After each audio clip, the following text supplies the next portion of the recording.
Brussel fordert die Staats- und Regierung. Brussel beslist vandaag over de nieuwe quota. Bruxelles si prepara a sfidare i grandi blocchi. Bruxelles envisage de poursuivre un embargo. Bruselas permite a los Estados miembros solicitar en determinadas condiciones.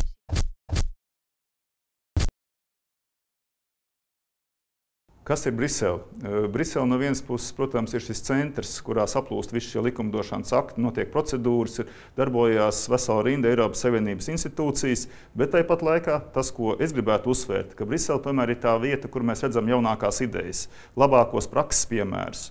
Un paralēli visam šim oficiālajam darbam ir arī šie labākie prakses piemēru nodošanas, pārņemšanas gadījums. Es esmu Medvīns Bartkevičs, Ogres novada domas priekšsēdētājs un Latvijas Nacionālās delegācijas vadītājs reģionu komitejā.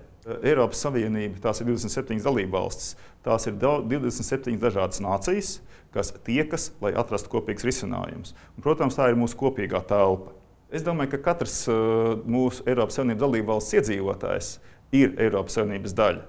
Jo vispirms jau katrs iedzīvotājs piedalās pašvaldību vēlēšanās un līdz ar to dod iespēju jebkuras dalībvalsts pašvaldībai būt pārstāvētai Eiropas Savienības reģionu komitejā.